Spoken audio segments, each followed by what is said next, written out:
Weak or stolen credentials. This is really important. The easiest to compromise a device with a weak password. You put in 1234 on your phone or computer. I mean, that's ridiculous. People have done that. I've had companies, Apple doesn't allow it anymore, but not have a password. Oh, we don't have passwords. I'm like, well, you really should. It's like leaving your front door, your house, or your building open, you know? And so it's important. Use strong passwords. We recommend 8 characters minimum. The industry says 12 characters. You can use password managers like 1Password or LastPass. Those allow you to store your passwords in an encrypted container so it remembers all your passwords. Let's face it, nowadays we have hundreds of passwords. And so the password manager, you only have to remember 1 password.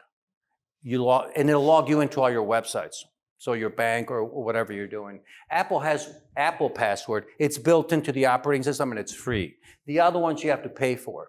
Some of them are more enterprise, so you have a lot more features what you can do with it, but that's important. The other feature is two-factor and multi-factor authentication. So basically, two-factor requires, besides a username and password, you may need your phone to get a text to validate it's you, or an authenticator app. So it requires another additional of information. It's imperative all accounts online should have minimum two-factor authentication. I would, especially bank accounts, brokerage accounts, never use just username and password. If they support two-factor, do it. In fact, it's getting so critical nowadays that two-factor is going away and it's only going to be multi-factor authentication. You need another factor like a fingerprint or facial recognition. Or some kind of a digital key, but that's imperative.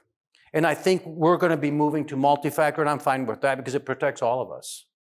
So just know that that exists, and you should. If the website that you're in says, hey, we're recommending multi-factor or two-factor, do it. Passkeys are really important, and I think the whole industry is going to move to passkeys. Passwords are going to be gone. So what you do, a website that supports passkeys, if you click on Log Me In with Apple, for example, it will create 2 keys, a private key and a public key. They're huge alphanumerical characters. The private key goes to the website that you're logging into and stores it there. The private key goes to your device. So it'll stay on my mobile device or my computer.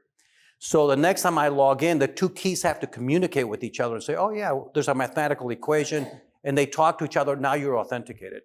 Now, anybody sniffing the traffic, there's no passwords. And I have the key here, so it's very, very high security as far as utilizing that. So let's